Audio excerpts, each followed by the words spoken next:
ሰላም ተመልካቾቻችን እንዴት ሰነበታችሁ? ዛሬ እንግዲህ በተለየ ቦታ የማህበረሰብ ልማት ባለሙያውን ዘላለምን ይዘን ተገኝተናል።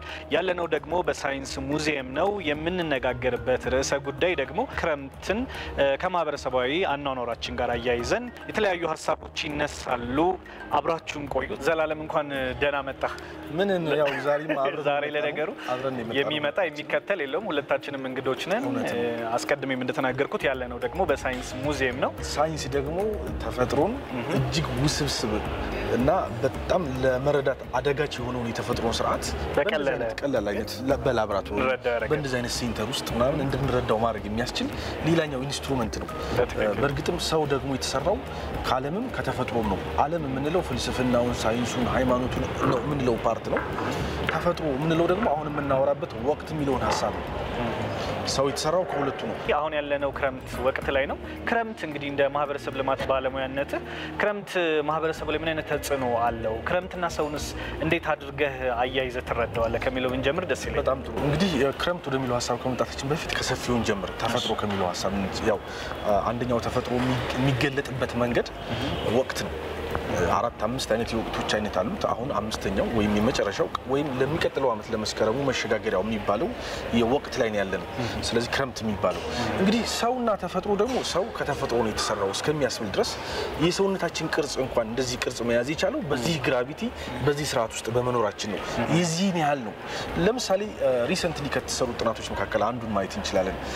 ፉል ሙን ኢፌክት የሚል የሙሉ ጨረቃ ተጽዕኖ የሚለው ነገር በሰውና በተፈጥሮ መካከል ያለውን ቁርኝት በጥሩ ሁኔታ ያሳያል። ለምሳሌ በጣም የሚገርመው ጨረቃ ሙሉ ስትሆን ነው የሚለው ጥናቶች እና ሄልዝ ላይ የሚሉትን ጥናቶች ማየት እንችላለን። ሜዲካል ሄልዝ ዌል የሚሉትን መጽሐፍቶች፣ ጥናቶች፣ ጆርናሎችን ማየት እንችላለን። ለምሳሌ ጨረቃ ሙሉ ስትሆን ሰው ከ55% እስከ 85% የተሰራው ከውሃ ነው። ጨረቃ ሙሉ ስትሆን ውቅያኖሶች ይፈላሉ ነው የሚለው እና ሰው የተሰራው ከውሃ ነው። ስለዚህ በሰው ላይ ደግሞ ያ ነገር በምን ይገለጣል ይላል ጥናቶች። ለምሳሌ በባህሪ ደረጃ አግሬሲቭ በመሆኑ፣ ቁጡ በመሆኑ፣ ጠበኛ በመሆኑ፣ የፈለጉትን ለማድረግ በማስቻል ኢቭን ነው የሚለው ጥናቶቹ የሰዎችን የመወሰን አቅም ራሱ እንዲጨምር ያደርጋል። ለምሳሌ አንድ ጥናት ላይ እንደሚለው ከሆነ ብዙ ሰዎች ራሳቸውን ሁሉ የሚያጠፉት ጨረቃ ሙሉ ስትሆን ነው። ብዙ ሴቶች ይደፈራሉ፣ ብዙ ጥቃት ይፈጸማል፣ ብዙ ቤቶች ይሰበራሉ የሚል ነው ጥናቱ የሚያሳየው። ይሄ ማለት ሰውና ተፈጥሮ ተለያይቶ ነው አይደለም። በዚህ ደረጃ ነው ሰውና ዓለምም ልክ እንደዚህ ይሄው አሁን ዛሬ ለምሳሌ እዚህ ሳይንስ ሙዚየም ውስጥ ነው ያለን። ሰው ከዚህ ውጭ መሆን አይችልም። ሰው ተፈጥሮን መረዳት የሚችልበት መነጽር ነው ይሄ ማዕከል፣ ይሄ ሙዚየም ማለት ነው። እና ሰው የተሰራው ከዓለምም ከተፈጥሮ ነው። ሌላው በጣም የሚገርመውን ነገር ልንገርህ። በሰው ኔቸር ደግሞ ልክ እንደ ተፈጥሮ በወቅት ፍሌክሲብል እንደሆነው ተለዋዋጭ እንደሆነው ሁሉ ሰው በአስተሳሰብ ደረጃ አንዱ የአስተሳሰብ አቅም ከሚገለጽባቸው ነገሮች መካከል አንዱ ምንድነው? ተለዋዋጭነት ነው። ማለት ሪጂዲቲ ያውን እኔ ያልኩት ካልሆነ የሚለውን እንደ ማህበራዊ አሁን ሳይኮሎጂ ስናየው እኔ ያልኩት ካልሆነ የኔ ብቻ ነው ትክክል፣ ሌሎችን መስማት አለመቻል፣ የሌሎችን ሀሳብ መቀበል አለመቻል። ይሄው ሀሳብ አሁን ለምን ዝናብ መጣ ብሎ ከተፈጥሮ ጋር እስከመጣላት ያድጋል። ለምን ጭቃ ሆነ ብሎ ከተፈጥሮ ጋር እስከመጣላት ተፈጥሮን መቀበል እስካለመቻል ድረስ ይሄዳል። እንደኛ እንደ ቤተሰባውያን ደግሞ ስናየው ዛሬ አንዱ የቤተሰብ ችግር የሰው የባለትዳሮች ወይም የቤተሰብ አካሎች ተለዋዋጭ መሆን አለመቻል፣ ሪጂዲቲ ግትር ማለት እኔ ያልኩት ብቻ ካልሆነ የሚለው ሀሳብ በትዳር አጋሮች መካከል አንዱ ትዳርን እስከማፍረስ ድረስ አደገኛ ችግር እየፈጠረ ነው። ሰው ወደዚህ ምድር የመጣው ፍሌክሲብል ነው። የአእምሮ አቅም መገለጫ ነው። ተለዋዋጭነት፣ ግትርነት አደገኛ ነው። ወደ ተፈጥሮም ስንመጣ የተፈጥሮን ባህሪ ነው ከተፈጥሮ የወረሰው ነው። ይሄው ተፈጥሮ ይሄው በወቅት የተለያየ ሲሆን በጣም የሚገርመው ነገር እንደውም ሳዱጎሮ የተሰኙት የህንዱ ለዚህ ማህበረሰብን የሚያነቃቁ እንዲህ አንድ ትልቅ ሰው ምናልባት ታውቃቸው ይሆናል። እሳቸው ምን ይላሉ መሰለ? ሰውንና እየጠጣን እንግዲህ ቡናችንን ስኳርም አላደረግን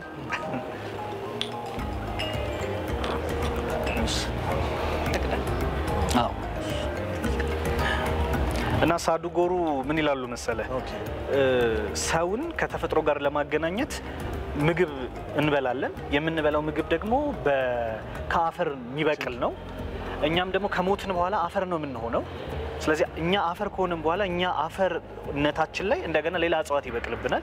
ያ እጽዋት መልሶ በሰው ይበላል፣ በእንስሳት ይበላል። ስለዚህ ሁላችንንም የሚያስተሳስብ አንድ የጋራ ነገር አለ።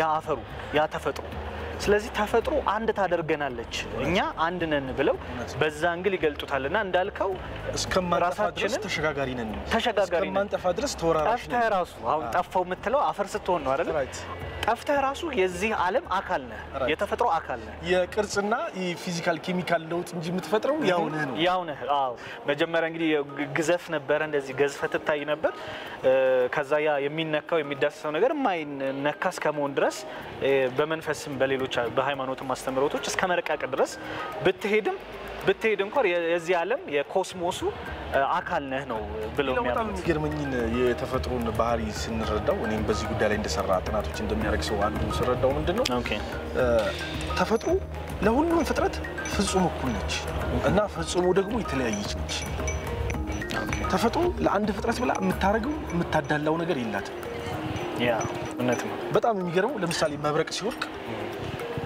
የወደቀው ነገር ቤትም ሰውም ሊያቃጥል ይችላል በሌላ መንገድ ደግሞ ለምሳሌ ካንጋሩ ልትወልድ ያለችውን ልጅ ሃፍ ፓርቱ ግማሽ ፓርቱ ከብልቷ ሳይወጣ ይዛው ነው የምትቆየው ልክ ያ መብረቅ ሲጮህ ነው የምትለቀው ልጁ የሚወለደው በሌላ መልኩ ደግሞ ሌላ ትርጉም አለው ክረምትን ደግሞ ዲፋይን ስናደርገው ልክ እናትና አባት ግንኙነት ፈጽመው እናት ልጅን እንደምታረግዘውና ልጅን አዲስን ፍጥረት ወደዚህ ምድር እንደምታመጣው ሁሉ ክረምትም ልክ እንደመሸጋገሪያ ነው በፀሐይና በመሬት መካከል ያለ በሰማይና በምድር በሰማይ ወሉ ፀሐይ ማለት እንችላለን በፀሐይ ምክንያቱም ከሰማይም በላይ ያለው ፀሐይ ስለሆነ በፀሐይና በመሬት መካከል ያለ ግንኙነት ነው የሚመስለው መሬት አርግዛ ቡቃያን አትክልትን ጸዋትን ተሰጠናለች እንደ ልጅ ማለት ይሄ እነዚህ ነገሮች በሙሉ ካየናቸው ሰውን ከተፈጥሮች ነጥለን ስለዚህ ዝናብን እንደ ዘር ፈሳሽ ነው ማለት ነው የምትቆጥረው ስለዚህ ማለት እንደዚህ አሁን እዚህ ጋር አሁን ዛሬም ያለነው ሳይንስ ሙዚየም ላይ ነው በጣም ሳይንስ ከተፈጥሮ ውጭ የሚመስለን ሁሉ አለ ይሄ ሳይንስን በተመለከተ ያለን የተሳሳተ ግንዛቤ ነው የሳይንስ አልቲሜት ጎል እኮ ይሄንን በላብራቶሪ ደረጃ መግለጽ መቻል ነው ይሄን ውስብስብ የሆነውን የተፈጥሮን ገጽታ እንደዚህ አቅሎ ማሳየት ነው እንጂ ጸረ ተፈጥሮም አይደለም በትክክል እና አኗኗርን አኳኋንን ማቅለል መቻል ነው በሌላኛው ጉን የሳይንስን ትርጉም ካየ ነው ኤኒዌይ ግን ወደዚህ ስንመጣ ሰውና ተፈጥሮ ሊለያዩ በማይችሉ መልኩ እንዴ ጨረቃ ላይ እኮ ሰው ወሲብ ማድረግ አይችልም ለምን ነው ኬዝ ኦፍ ግራቪቲ ኦኬ ማለት ደም ግራቪቲ የመሬት ስበት ደምን ወደ ታች ስቦ አንጎላችን አእምሮአችን ደምን ወደ ላይ ስቦ ባላንስ ሲሆን ሰውየው ለወሲብ ወይም እሷ ዝግጁ ማይሆንም ሲጀምር እዛ ግን ግራቪቲው ትንሽ ነው ስለዚህ አእምሮ ብቻ ነው ደምን የሚስበው እናስበዋለን እንጂ አናረጋውም ነው የሚለው ኢቭን በላብራቶሪ ልጁ ቢወለድ ይላል በጣም እኮ ነው የሚገርመው የሚወለደው ልጅ የዚህ አይነት ቅርጽ አይኖርም ይሄው የእጅ ቅርጽ ይሄ ቅርጽ የመጣው አሁን ካለንበት ግራቪቲ ነው እዛ ቢወለድ ግን ዝልግልግ ነው የሚሆነው ቅርጽ አልባ ነው የሚሆነው ሰው ሙሉ ለሙሉ የተሰራው ከተፈጥሮ የተፈጥሮ አካል ነው አእምሮአችንን እንኳን ቅድም እያወራን ነው መለዋወጥ መቻል ልክ እንደ ማስታወስ ልክ ፈጣን እንደመሆን ችግርን እንደመፍታት ትኩረት ማድረግ እንደመቻል አንዱ ከተፈጥሮ በተፈጥሮ ከወረስናቸው አስተሳሰባዊ ጸጋዎች መካከል አንዱ ፍሌክሲብል መሆን ነው በሌሎች ሐሳብ ውስጥ ራስን በጣም የሚገርመው ለምሳሌ ሌሎች ፍጥረት በተፈጥሮ ስርዓት ይዋሃዳሉ እንጂ ሰው እንደሚያደርገው አይደለም ሰው ራሱን ከተፈጥሮ ጋር ማዋሃድ እንዲችል ተደርጎ ነው የተፈጠረው ለምሳሌ አስቸጋሪ ክረምት አሁን ያለንበት ዝናብ ክረምት አለ ከዚህ ክረምት ጋር ሰው ራሱን ማዋሃድ እንዲችል ተደርጎ ነው የተፈጠረው ልብስ ይለብሳል ሞቅ ያሉ ልክ እንደዚህ እንደው የሚገርምህ ነገር አሁን ካልከው ነገር አንፃር ቅድም እንዳልኩት ጨረቃ ስትወጣ የኛ ባህሪ ላይ ተጽዕኖ ያመጣል የሚል ነገር የሙሉ ጨረቃ ተጽዕኖ የሚባል የሙሉ ጨረቃ ተጽዕኖ እና ከሱ አንፃር የአስትሮሎጂ ትምህርትም የስነ ከዋክብት ምርምር ሲያደርግ እንደው ምንድነው የሚለው ጨረቃ ከመሬት ጋር ባላት ቅርበት የተነሳ የምትፈጥረው ጫና ለውቅያኖሶች ላይ ከፍተኛ ፕሬሸር ያሳድራል እና እዛ ውቅያኖስ ላይ የሚያሳድረው ፕሬሸር ነው አእምሮአችን ላይ ኢፌክት አሳድሮ ምናልባት አንተ የተወለድከው ሰኞ ዕለት በዚህ ሰዓት በዚህ ዓመተ ምህረት ምናምን ሊሆን ይችላል በዛች ሰዓት የተወለደ ሰው ከደቂቃ በኋላ ከተወለደ ሰው ጋር ልዩነት የባህሪ ለውጥ በሌላ ወር ከተወለደ ሰው ጋር የባህሪ ለውጥ ያስተሳሰብ ለውጥ የማንነት ለውጥ ሊኖረው የሚችለው ማንነት ማለት ይሄ አንተ ቢሄቭ በምታረገው ካራክተር እንደ ካራክተር በምትይዛቸው ነገሮች ማለት ነው ለውጥ ሊኖረው የሚችልበት ምክንያት የጨረቃዋ ዲስታንስ ከመሬት ያላት ዲስታንስ በየሰዓቱ በየጊዜው በዙረቱ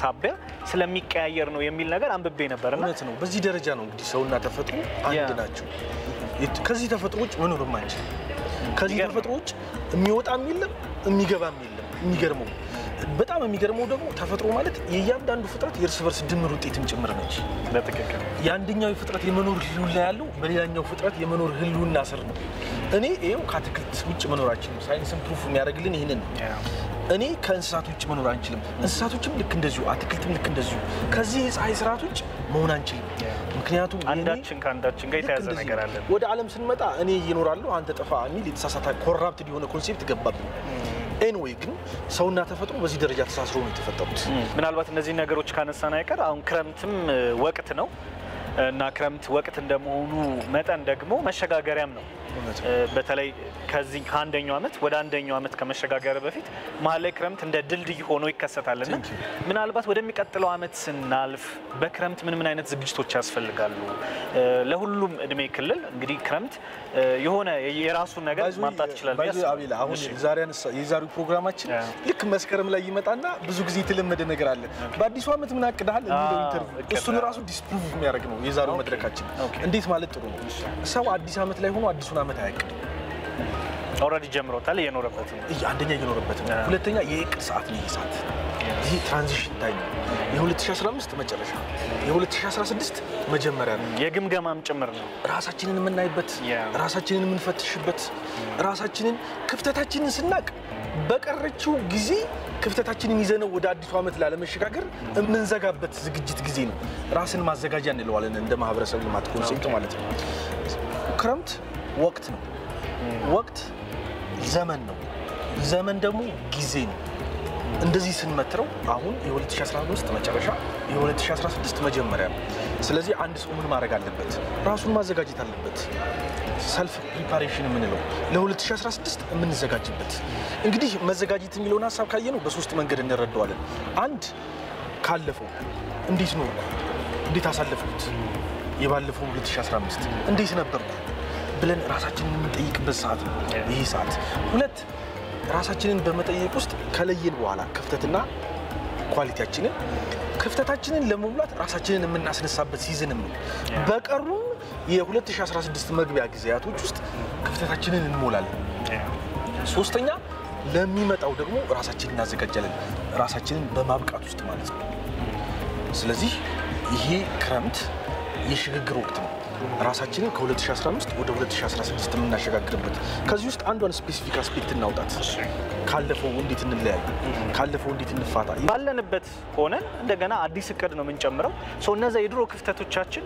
አዲሱ እቅዳችንም ላይ እንደ ክፍተት ሆኖ ተመልሰው ይመጣሉ እውነት ነው እኛ ደግሞ ምን እንላለን ዛሬ የሚጀምረው ከትላንትና ነው ዛሬ አይደል ነገ የሚሆነው ዛሬ አይደል ትላንትና የሚሆነው ስለዚህ ዛሬ የሚጀምረው ከትላንትና ነው ትላንትናን መዋጀት ካልቻል ሪዲም ይባላል ማድረግ ካልቻል አንደኛው ሃፍ ፓርት ክፍተታችን ነው ሰው የተሰራው ሰው ዛሬ ነው የሚኖረው ዛሬ የተሰራው ከትላንትናና ከዛሬ ከነገ ነው ሁለቱ ሲደመሩ ዛሬ ሙሉ አሁን ይባላል ማለት ነው ስለዚህ የመጀመሪያው ትልቁ ፖይንት ያለፈውን መገምገም ነው ያለፈውን መፈተሽ ክፍተታችንን መለየት ካለፈው አንድም ትምህርት እናገኛለን ደግመን ላለመውደቅ ደግመን ላለመሳሳት ትምህርት እናገኛለን ሁለትም ካለፈው ከትላንትናው ራሳችንን እንነጥልና ጉልበታችንን ሁሉ ያ ማለት ትኩረት የማድረግ አቅማችንን ሁሉ ወደ ዛሬው እናመጣዋለን ይህም ዛሬን ማጣጣም የምንችልበት ተጨማሪ ጉልበት እንድናገኝ ስለሚረዳን ማለት ነው ስለዚህ ትላንትናን በሁለት መንገድ እናየዋለን አንድ ትምህርት እንወስድበታለን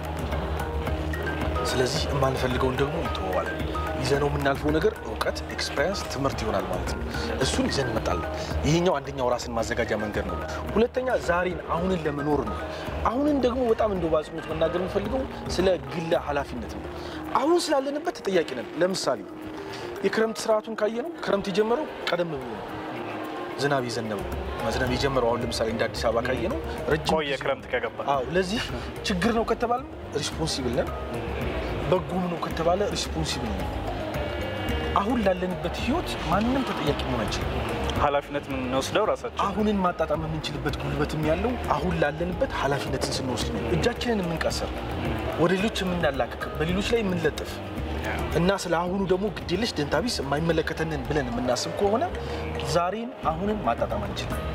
ስለዚህ ሁለተኛው ራስን ማዘጋጀት አሁን ስለለንበት ኃላፊነት በመውሰድ ነው።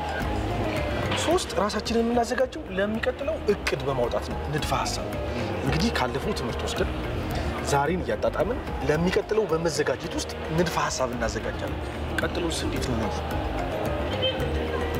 መስከረም ላይ ተመጥቶ አይደለም አዲሱን ዓመት እንዴት ልንኖር አስበሃል የሚባለው ዛሬ ነው የሚጠይቀው። ይሄ ነው ትራንዚሽን ታይም።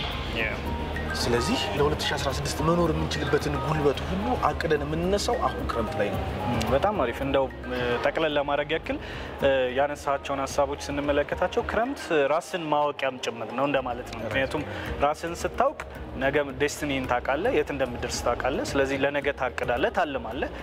ራስህን ስታውቅ ክፍተቶችህን ታውቃለህ፣ ብርታትህን ታውቃለህ።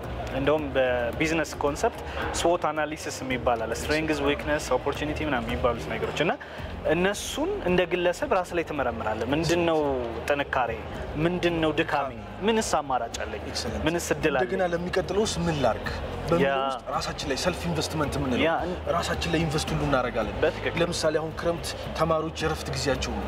ስለዚህ 2015ን ገምግመው ክፍተታቸውን አውቀው 2016 እንዳይደገም ያ ክፍተት ራሳቸውን የሚያዘጋጁበት ጊዜም ጭምር ነው። እንግዲህ ራስን ማዘጋጀት ውስጥ ራስ ላይ ፈሰስ ማድረግ፣ ክፍተታችንን መሙላት፣ ያላነበብነውን ማንበብ፣ የማናውቀውን ማወቅ ገብቷል። ድክመቶቻችንን በባህሪ ደረጃ ያሉትን ማስወገድ፣ ራስን ሪከቨር አስደርገ ነው ማስነሳት መቻል። በሌላ ቋንቋ ራሳችንን ሰርተን የምናስነሳበት ወቅት ክረምት ይባላል። ስለዚህ እንግዲህ ማድረግ ያለብንን ነገር ከማድረግ አንቆጠብ፣ ተፈጥሮ ላይ በጎ ተጽዕኖ እናድርግ፣ ምላሹ መልካም ነው የሚሆነው፣ ለራሳችን ነው ዞሮ ዞሮ የሚጠቅመው የሚለውን ሐሳብ በዚሁ እንድናነሳ ነው ያክል። ያለበዛ ተፈጥሮ ለማንም ግድ የላትም፣ ለማንም ደግሞ አታዳላም። ይኸው ሲገል ላደረውም ፀሐይ ወጥቷል፣ በተክርስቲያን ወይ መስጊድ ላደረውም ፀሐይ ወጥቷል። ተፈጥሮ ለማንም ግድ የለም። በትክክል እና ምናልባት አሁን እንደማጠቃለያ ይሄ ክረምት ለብዙ ሰዎች የእረፍት ጊዜን ያመጣልና እንደ እድል ይሄ ምናልባት ቅድም ካነሳሁት የስዎት አናሊሲስ መካከል ኦፖርቹኒቲ የሚለውን አሁን ለምሳሌ በዚህ ሰዓት ጊዜ ይገኛልና ይሄ ጊዜ ራስን ለማወቅ በተለያዩ ስኪሎች ራስን ለማዳበር የምትፈልገውን ነገር ለመሆን ምን አይነት ግብአቶች ያስፈልጉኛል የሚለውን ምክንያቱም ይባላል አንድ አናጺ ላይ ከወጣ በኋላ እስኪ ሚስማር አምጡልኝ እስኪ መዶሻ አቀብሉኝ አይልምና እንደምታውቀው እዚች ጋር ሁሉንም የሚታጠቅበት ቀበቶ አለ ሁሉንም ታጥቆ ነው የሚወጣውና ምናልባት ይሄ ጊዜ ክረምቱ ጊዜ መታጠቂያ መሆን ቢችል ራስን ማዘጋጃ መሆን ቢችል በተለያዩ ስኪሎች ራሳችንን ብናሳድገው ወደፊት መሆን መያዝ የምንፈልገውን ነገር አንዳንድ አስቀድሞ መደረግ ያለባቸውን እንደ ፕሪ ሪኩዌስት የሆኑ ነገሮች አሁን በዚህ ክረምት ውስጥ ማድረግ ብንችል የሚል ሐሳብ አለኝና ምናልባት አንተም በዚህ ክረምት ምን አድርጉ ትለናለህ? ያው እንግዲህ 2016 አይቀርም እየመጣ ነው።